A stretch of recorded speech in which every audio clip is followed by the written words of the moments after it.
Xin chào các bạn, chào mừng các bạn đã quay trở lại với kênh YouTube của Sáng tạo Olympus.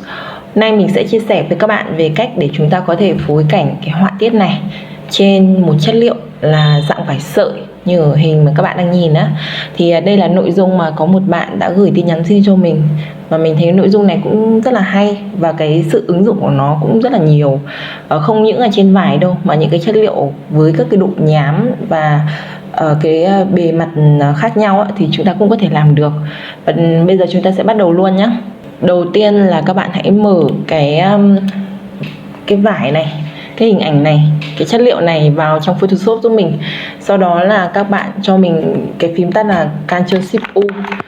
Đó, chúng ta sẽ chuyển từ cái vải dạng màu sang dạng là đen trắng, dạng âm bản để chúng ta có thể phối cảnh để giữ nguyên cái màu của họa tiết nha các bạn nhé. Sau đó các bạn hãy lưu cho mình là lưu, và nhớ lưu là dưới dạng là Photoshop. Ở đây tên của nó thì các bạn để tùy thôi. Rồi, save vào giúp mình. Tiếp đến là các bạn hãy mở cho mình cái ảnh họa tiết của nó ra, cũng mở vào bằng Photoshop nhé. Sau đó là mình sẽ kéo sang bên giao diện này, cái này mình ẩn nó đi. Đến đây thì các bạn hãy ấn Ctrl G. Chúng ta sẽ làm hai bản. Các bạn hãy ẩn một cái bản ở dưới đi để chúng ta sẽ so sánh, để chúng ta sẽ thấy được cái sự hiệu quả của nó. Ẩn cái layer dưới đi giúp mình. Sau đấy là cái layer ở trên á, thì các bạn hãy chọn nó và hãy vào cho mình cái phần filter này, distort này, display.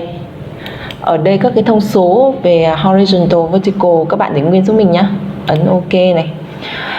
Cái bước này nó sẽ bắt buộc chúng ta phải chọn một cái file dạng Photoshop. Các bạn nhìn này, displacement.psd này, là các bạn hãy chọn một cái file Photoshop với mong muốn cái chất liệu của bạn như thế nào thì các bạn hãy chọn file đó. Và các bạn có nhớ là chúng ta vừa lưu âm bản của cái chất liệu vải này không? Các bạn hãy chọn nó đi. Sau đó là ấn Open. Sẽ nhìn thấy nó sẽ khác so với cái bản gốc của chúng ta. Các bạn nhìn này, đây là cái bản gốc của chúng ta, nhìn các cái nét nó mượt đúng không? Còn khi chúng ta sử dụng cái lệnh Distort thì các bạn sẽ nhìn thấy là cái sự thay đổi của nó.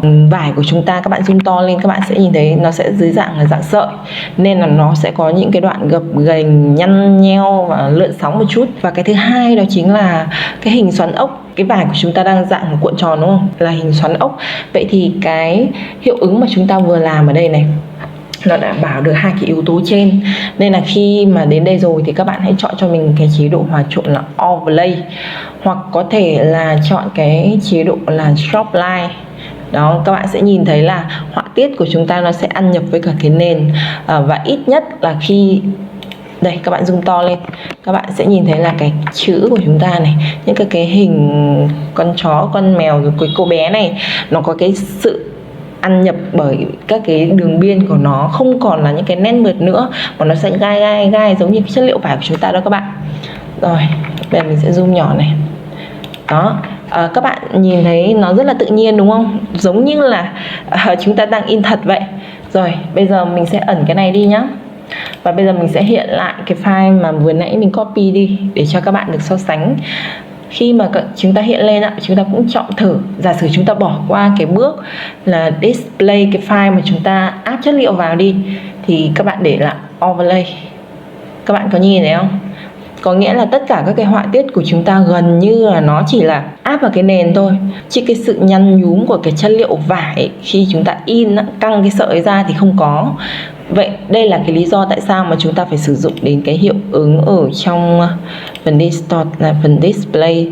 Cái sự thông minh của nó thì các bạn đã biết rồi đúng không?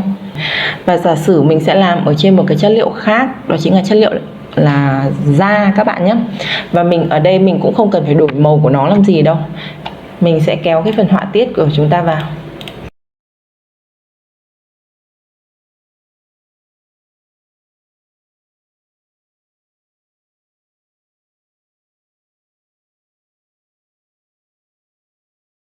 Rồi, và đây là cái nội dung mà mình muốn chia sẻ với các bạn. Nếu các bạn yêu thích cái nội dung của bên mình thì các bạn hãy like, share và đăng ký kênh giúp mình nhé. Nếu bạn nào mà muốn biết thêm nhiều các cái thông tin khác thì các bạn hãy đăng ký cái kênh Olympus Design. Chúng mình đang xây dựng những cái nội dung khác cũng liên quan đến mảng thiết kế đồ họa, nhưng mà nó sẽ chuyên nhiều hơn về bố cục và cách thiết kế.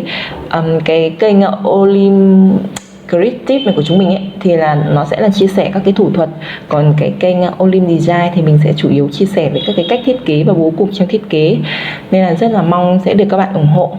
Rồi, và hẹn gặp lại các bạn vào những cái video lần sau nhé. Tạm biệt.